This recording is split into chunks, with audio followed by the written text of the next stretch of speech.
very rare to find a film that can tackle so many messages in one film. You know what I mean? As of late, movies have been kind of lacking in storytelling and character development and plot holes and stuff like that are starting to fill movies now, and it's kind of hard to find a good, sit down perfect movie, let alone a good sit down perfect superhero movie, because superhero movies are probably the most critiqued films that come out every year.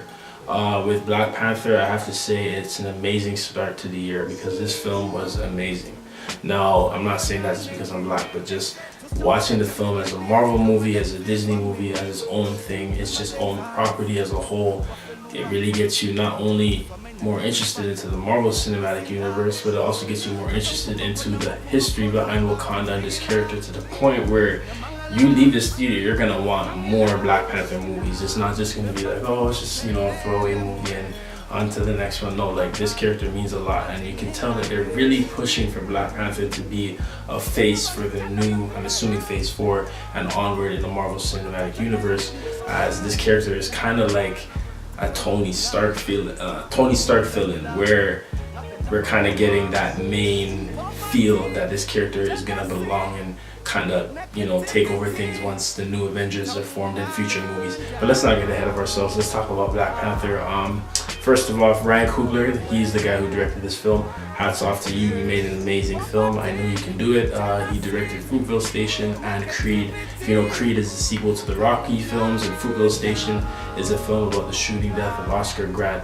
Honestly, when I heard that he was making the movie, I knew it was going to be something sick, because Marvel has the right sense for finding the people to make their films, and let alone star, but just produce and direct and create the story and write the script. They know who to get. It's Disney. I mean, they're not going to screw up. Disney knows they need to make money, and Disney has been making money, so they're not going to get a bunch of people that are not going to do their job properly.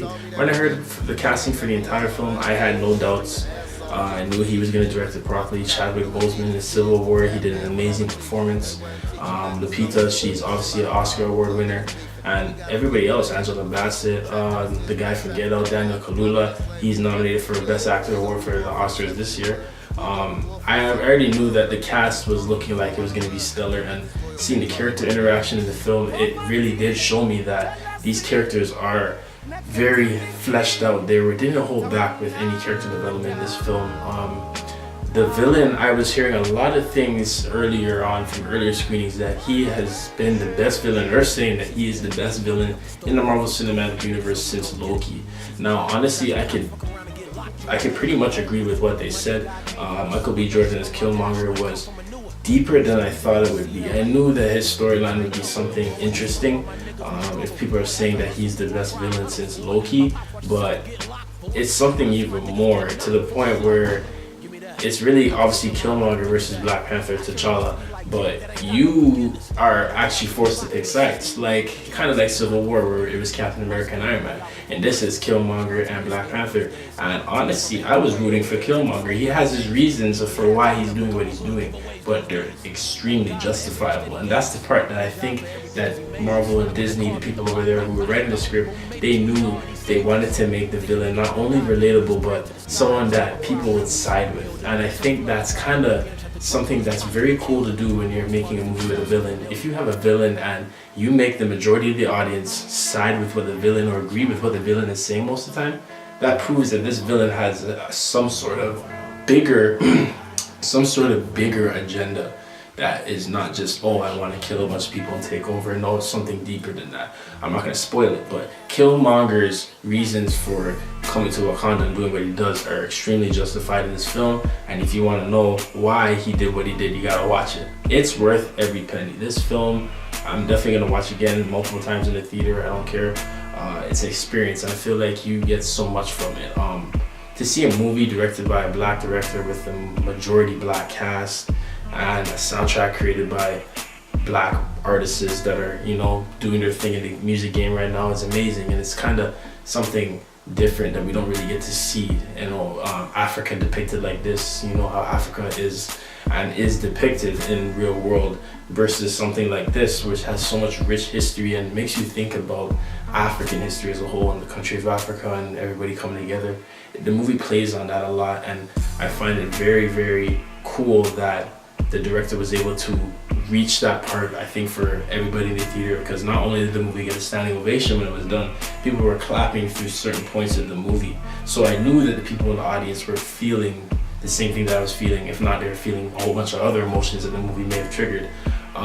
Movies also, the enjoyment of your movie also depends on how many people are there and how the atmosphere of your movie is. If people are pretty dull in your movie theater, you're obviously going to have a less exciting or more enhanced experience because people aren't feeling as much as you are. But when you're in a theater where everybody generally feels the same and they're all having different emotions and making jokes, and there was a lot of jokes made, it was pretty funny. And having people just interact with each other during the movie and just take in everything, it's really a good experience. And I'll definitely say it's probably one of the best movie experiences I've ever had.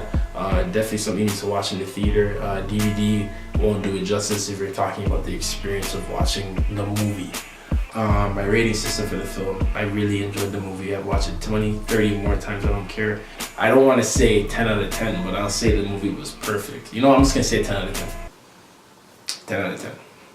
The movie was amazing. I had no issues. It's a very bold statement. It's like Get Out. Get Out was a very bold statement. I like how the film industry, when it comes to black film and black actors, is pushing to do more bigger films now instead of the stereotypical, oh, you're playing a gangster, or you're playing a angry black woman who, you know, a Tyler Perry film, or you're playing this other barbershop film. Like, I want to go past that, and you know, as a filmmaker, as a young black filmmaker, this is exciting for me to watch because it's inspiring and showing that the new age of film in the industry and the new age for diversity is building every day. And I'm excited for the future of film, because now with films like these coming out now in the future, who knows what the hell is going to be happening. So yeah, like I said, I don't want to say perfect, but it's perfect. Yes, thank you for watching my review of Black Panther. Like I said, I suggest you guys all to watch it. It's an amazing film, amazing project.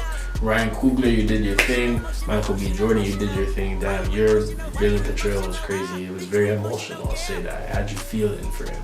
And Chadwick Boseman, obviously, we already knew you were going to perform. There was no doubt in my mind that this was going to be trash. This isn't Justice League. This isn't DC. This isn't Warner Brothers. This is Marvel. This is Disney. And Disney's on it. And I already know that if Black Panther is doing numbers like these, what will Infinity War be doing?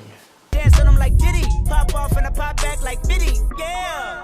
I hit the ceiling and forgot about the flow. Yeah.